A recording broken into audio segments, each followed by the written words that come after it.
Ya, entonces este es un tema amplio. Lo vamos a ver con todos sus puntos, porque si nos interesa lo que es el diseño ya, de las vigas, de las viguetas y de los entablados.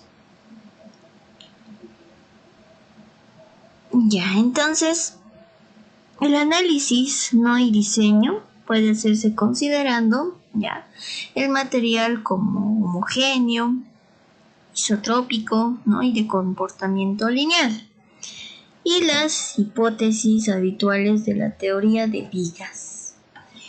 ¿Cuál será ahora el procedimiento de diseño de los elementos en flexión como son las vigas? Primero tenemos que definir las bases de cálculo. Bien, ahí tenemos que definir el grupo de madera a utilizar, ¿no? Que nosotros ya conocemos los grupos de maderas. Tenemos las cargas que vamos a considerar en el diseño, como veían en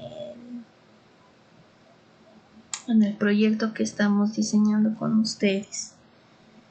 Ya pueden ser cargas de viento, cargas de nieve, cargas vivas, cargas muertas, entre otros, ¿no? Ya. Posteriormente tenemos que ver los efectos máximos. Igualmente estábamos calculando, ¿no? El máximo momento efector, la máxima fuerza cortante, los diagramas y las fórmulas de vigas. Posteriormente tenemos que establecer los esfuerzos admisibles de flexión, ¿no? Corte, compresión, perpendicular, además del módulo de elasticidad. ¿Ya?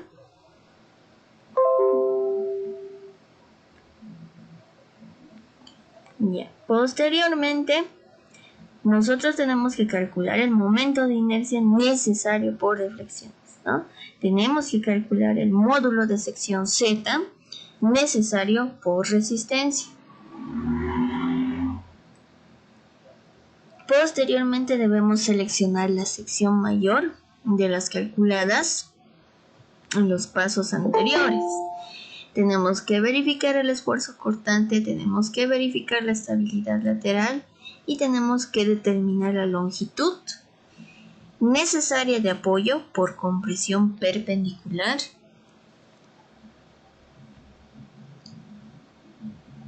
a las fibras. ¿Ya?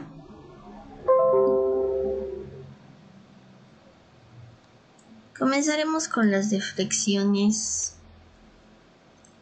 admisibles. Fíjense que las deflexiones admisibles, ¿no? en vigas, viguetas o entablados de piso, de techo, dependen del uso al que se destine la edificación. Las deformaciones deben limitarse para que la estructura o elemento cumpla con su función adecuadamente, para evitar daños a elementos no estructurales y acabados, así como para evitar efectos perjudiciales a la estructura misma y a su apariencia, ¿no? Las deflexiones deben calcularse para los siguientes casos. Primero, para una combinación más desfavorable de cargas permanentes y sobrecargas de servicio. Espérenme un momentito, por favor.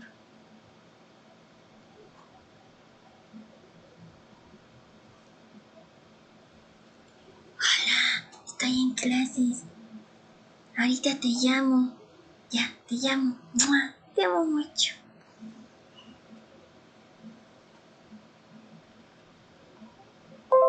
Ya.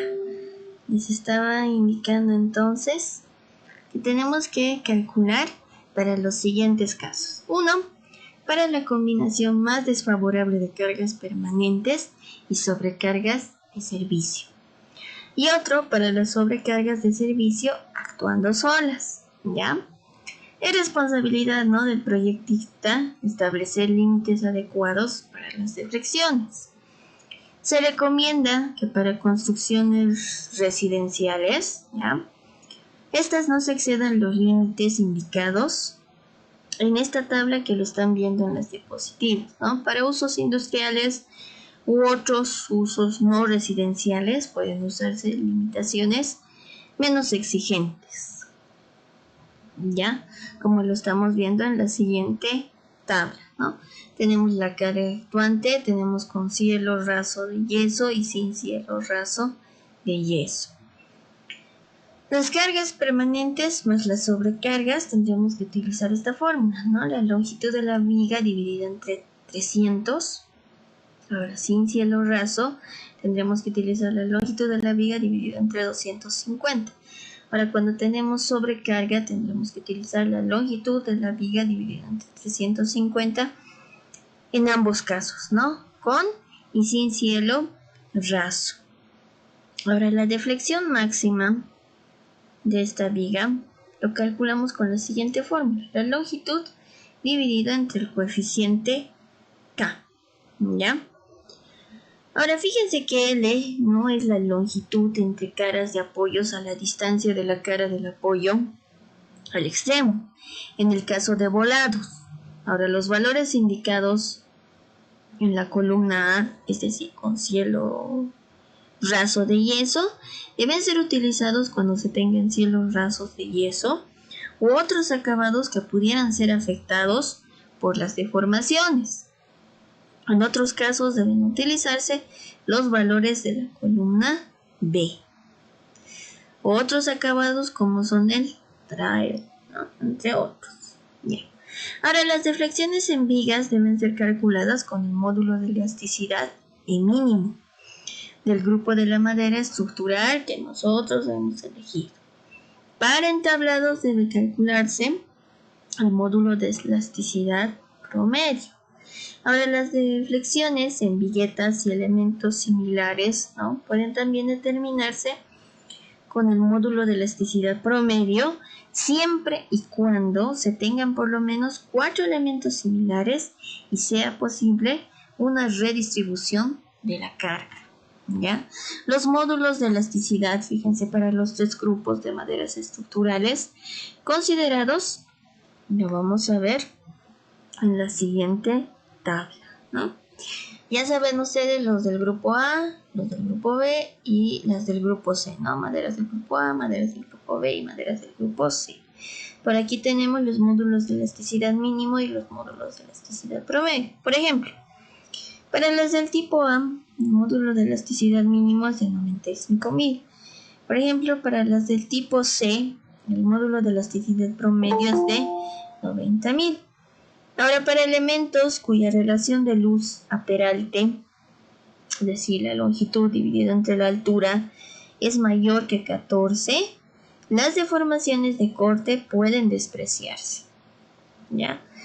Y pueden considerarse conservadoramente como el módulo de elasticidad dividido entre 25.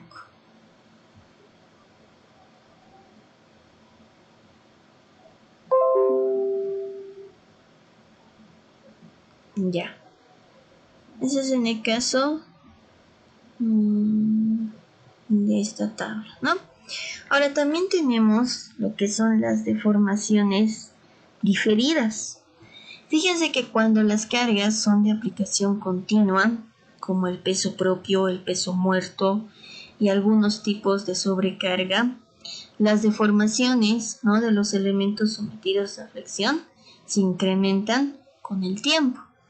Y los límites para las deflexiones admisibles que se presentan en la tabla son aplicables al total de las deformaciones instantáneas más diferidas, como lo estamos viendo en la siguiente figura, ¿no? Tenemos la deflexión instantánea, como también tenemos la deflexión diferida, que será 0.8 veces de la deflexión instantánea, y la deflexión total, que será 1.8 veces de la deflexión instantánea. Ahora, para el caso de la madera cargada en estado inicialmente verde, húmeda, ¿no?, como veíamos sus características al principio del curso, puede considerarse que en promedio ¿ya? Las deflexiones diferidas, ¿no?, son un 80% de las correspondientes deflexiones instantáneas. Ahora, las deflexiones totales pueden entonces estimarse como aquellas debidas a las cargas de aplicación continua multiplicadas por un factor de 1.8, a más aquellas producidas por el resto de las cargas. Eso es en el caso de las deflexiones. Ahora, ¿cuáles serán los requisitos de resistencia? Ustedes ya saben cuáles son los requisitos de resistencia, ¿no? Comenzaremos con la flexión. Los esfuerzos de compresión, fíjense, o de tracción, ¿no?, producidos por la flexión, que lo vamos a denominar con un sigma sub m, ¿ya?, no deben exceder el esfuerzo admisible, que le vamos a denominar en este caso con un Fm, ¿no?, o así lo denomina el libro, ya tiene esa nomenclatura.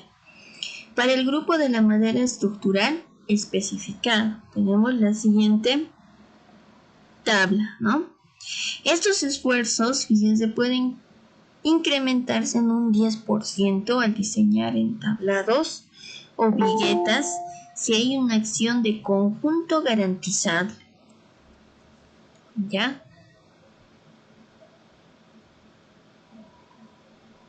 Ahora, con la hipótesis no mencionada al inicio de este capítulo, el máximo esfuerzo normal se produce en la fibra más alejada del plano neutro. Ahora, para elementos cargados en la dirección de uno de los ejes principales de la sección, como nos indica una figura más adelante. Y entonces en esta tabla podemos ver, ¿no?, el esfuerzo máximo admisible en flexión, que estamos en kilogramos por centímetro cuadrado para los diferentes tipos de maderas. Por ejemplo, las maderas del tipo B será 150 kilogramos por centímetro cuadrado, que se acuerdan estábamos usando en el diseño de este proyecto, ¿ya? Entonces estamos utilizando una madera que pertenece al grupo B, ¿no? Entonces la flexión que nosotros vamos a calcular será igual a este momento dividido entre esta I, esta C, o este valor de C será igual a este momento dividido entre Z menor, que tiene que ser menor al esfuerzo máximo admisible. Y eso también veíamos para elegir lo que son las secciones de los listones, ¿no?, donde esta M ya es el momento aplicado. Esta I que nosotros vemos es el momento de inercia de la sección transversal con relación al eje, ¿no?, alrededor del cual se produce la flexión. C es la distancia del plano neutro a la fibra más alejada y Z es el correspondiente módulo de la sección. Para secciones rectangulares, entonces tenemos lo siguiente, que el momento de inercia es igual a la base por la altura elevado al cubo entre 12. Ustedes ya lo conocen esa fórmula. La siguiente fórmula, la distancia del plano neutro C es igual a la altura dividido entre 2 y Z, que es el correspondiente módulo de la sección, es la base por la altura al cuadrado dividido entre 6. Posteriormente, el módulo de flexión será igual a 6 veces el momento aplicado dividido entre la base por la altura al cuadrado, y esto tiene que ser menor al esfuerzo admisible de flexión, ¿no? Entonces por aquí vemos, fíjense, la distancia al plano neutro, nuestra altura Y, el momento, ¿no?, aplicado, lo que es el momento de inercia de la sección transversal, y finalmente por acá estamos viendo la distancia del plano neutro, ¿no? Con eso obtenemos este triángulo, ¿ya? En la sección o en la figura A, nosotros estamos viendo la sección transversal, ¿no? Y en la figura B estamos viendo lo que es la distribución de esfuerzos normales producidos por flexión. Nos iremos ahora al corte. ¿Ya? Uno de los requisitos de resistencia era flexión. Ahora, otro requisito de resistencia no es el corte. Los esfuerzos cortantes, que lo vamos a denominar con la letra tau, no deben exceder el esfuerzo máximo admisible para corte paralelo a las fibras, que le vamos a denominar con una letra FB, como lo estamos viendo en los gráficos, del grupo de madera estructural especificado. ¿Ya? Ahora estos esfuerzos, ¿no?, pueden incrementarse en un 10% al diseñar entablados o viguetas si hay una acción conjunta garantizada. Ahora, la resistencia al corte en la dirección perpendicular a las fibras es mucho mayor y por lo tanto no requiere verificarse. Ahora, el esfuerzo de corte en una sección transversal de un elemento sometido a flexión y a una cierta distancia del plano neutro puede obtenerse con la siguiente ecuación, ¿no?, que lo estamos viendo por acá, donde esta B que vemos por acá es la fuerza cortante de la sección.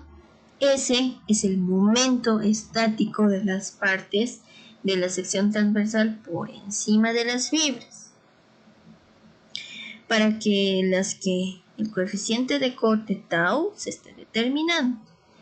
B, que lo vemos por acá, es el ancho, ¿no?, de la sección a la altura de estas fibras. Y, que lo vemos por acá, es el momento de inercia. ¿Ya? Ahora, si B es constante, el máximo esfuerzo de corte ocurre en el plano neutro. Para una viga, fíjense, de sección rectangular, el máximo esfuerzo de corte resulta lo siguiente: 3/2, ¿no?, de la fuerza cortante en la sección dividida entre la base por la altura. Y esto siempre tiene que ser menor o igual al esfuerzo máximo admisible para corte paralelo a las fibras, que en el caso de las maderas de tipo A es 15, de las de tipo B es 12 y de las de tipo C es 8. ¿Ya? Y aquí vemos, ¿no?, cómo vamos a calcular con estas fórmulas. Esta es la distribución de esfuerzos de corte en elementos de sección rectangular. Ahora, si el elemento no está apoyado en una parte inferior y cargado en su parte superior, las reacciones introducen compresiones en la dirección perpendicular a las fibras, ¿ya? En tal caso, excepto cuando se trata de volados, es suficiente verificar la resistencia al corte en secciones ubicadas a una distancia h de los apoyos, ¿no?, como lo vemos en el siguiente gráfico. Esa es la sección crítica para verificación de esfuerzos a corte, ¿ya?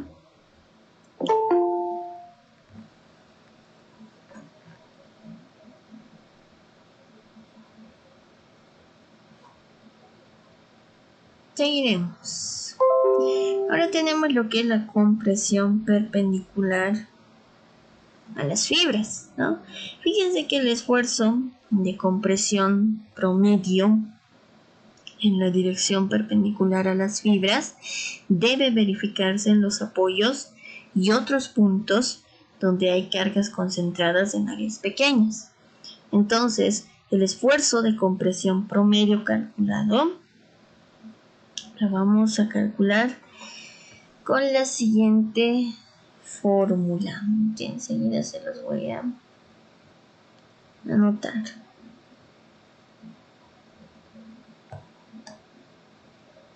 Ya, por acá. No, la fórmula me dice un sigma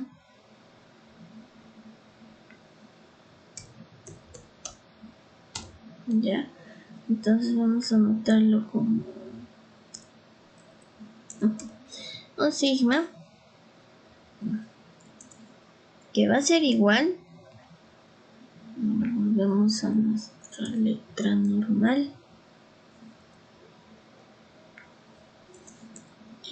a R, que es la fuerza o reacción, ¿ya?, dividido entre la base, ¿no?, dividida entre la base por A. Ya, y esto es la división entre ambos, ¿ya? Por A, donde A, ¿no?, es el área de contacto o apoyo y no debe exceder los límites de compresión que estamos viendo en la tabla que nos muestra la diapositiva.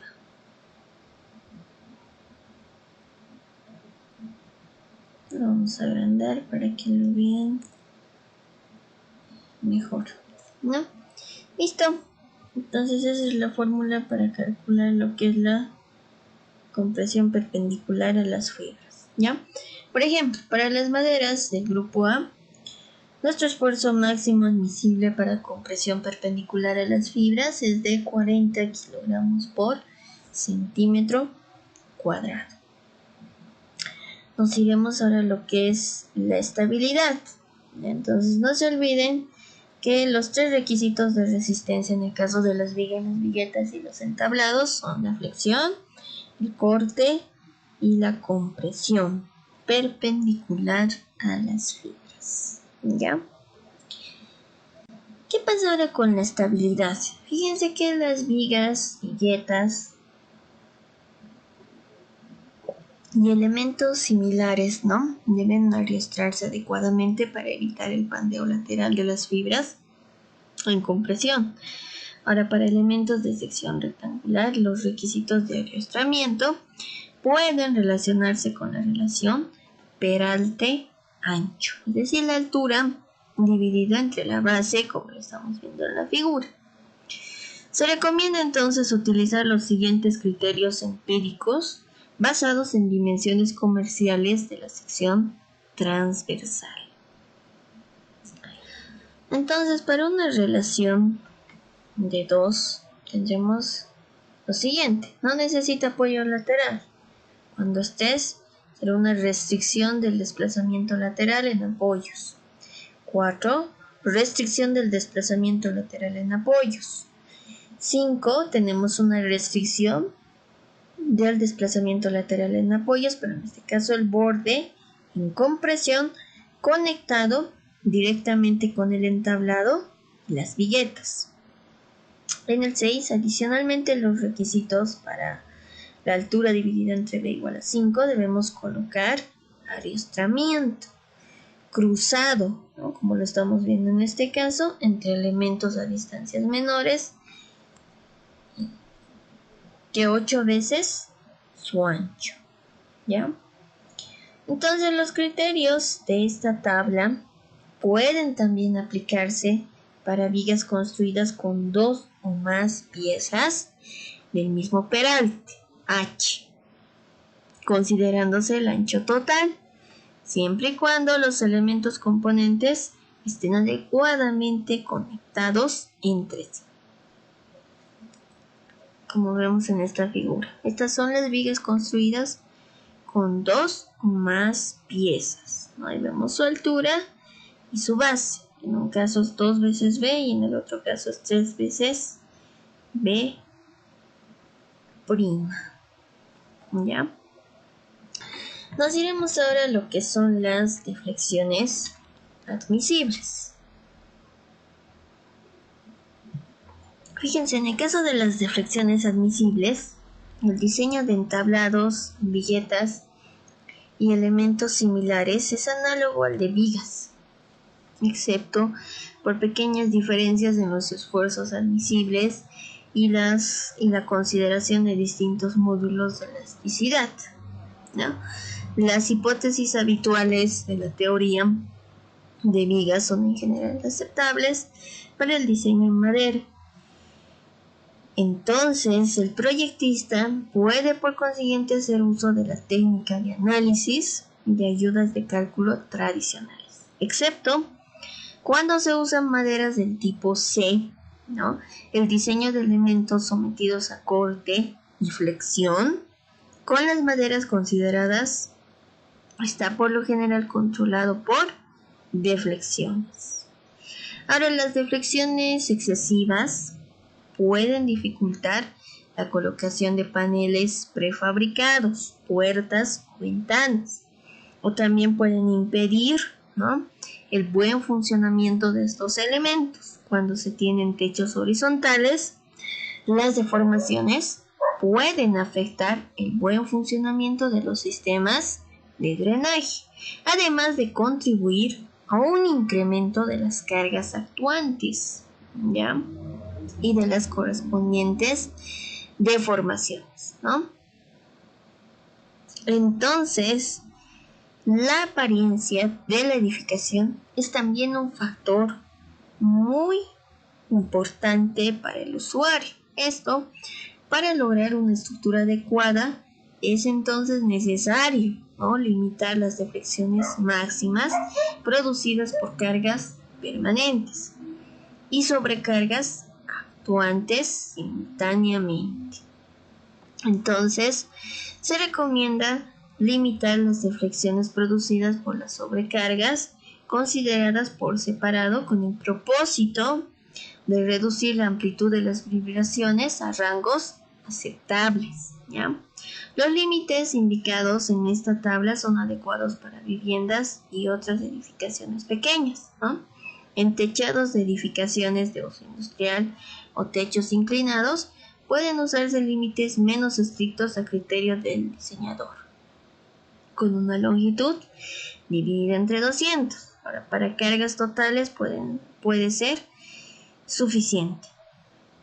Denme un momentito, por favor.